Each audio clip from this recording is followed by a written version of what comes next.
नमस्कार, स्वागत है आपका इंडिया न्यूज पर और मैं हूं आपके साथ स्वाति सिंह।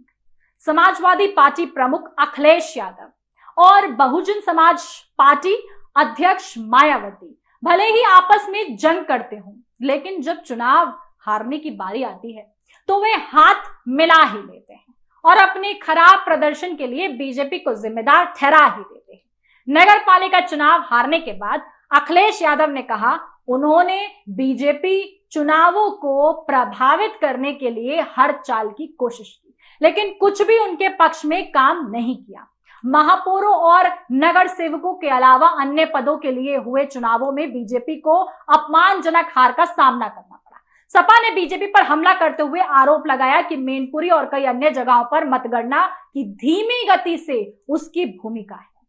पार्टी ने कहा कि अभी इसकी पुष्टि नहीं हुई है कि तकनीकी कारणों से मतगणना धीमी थी या अन्य कारणों से मतगणना धीमी थी। उन्होंने कहा कि बीजेपी ने मतगणना प्रक्रिया को प्रभावित करने और चुनाव जीतने के लिए वे सब कुछ किया जो वे कर सकते थे। उन्होंने मतगणना प्रक्रिया को धीमा कर दिया। एक जगह पर गिने गए वोटों की कुल संख्या डाले गए वोटों की कुल संख्या से अधिक थी। इस दौरान मायावती ने कहा कि चुनाव निष्पक्ष नहीं थे। बसपा को 17 में से एक भी मेयर पद की सीट नहीं मिली। ऐसे कैसे? पार्टी ने अलीगढ़ और मेरठ की 2 सीटों को रख दिया और खो दिया जो उसने 2017 के स्थानीय शहरी चुनावों में जीती थी। इस बार राज्य में मेयर पद की सभी सीटों पर बीजेपी ने जीत दर्ज कर ली।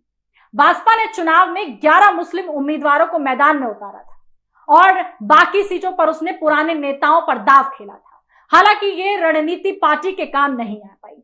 मायावती ने अब राज्य की बीजेपी सरकार को मशीनरी के दुरुपयोग और चुनाव में धुंधली कराने का साफ तौर पर जिस तरीके से वो धांधली करती है उसका आरोप लगा दिया। उन्होंने कहा कि अगर चुनाव निष्पक्ष तरीके से होते तो तस्वीर बिल्कुल अलग होती। अगर बैलेट पेपर से होते तो मेयर पद की सीट बसपा ही जीत जाती। उन्होंने कहा कि स्थानीय चुनाव जीतने के लिए बीजेपी और सपा दोनों एक जैसे हथकंडे अपनाते आए हैं।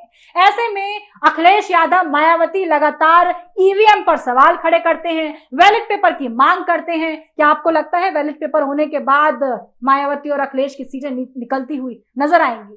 कमेंट बॉक्स में जरूर बताएं। अभी के लिए मेरे साथ बस इतना ही। देखते रहें इंडिया न्यूज। धन्यवाद।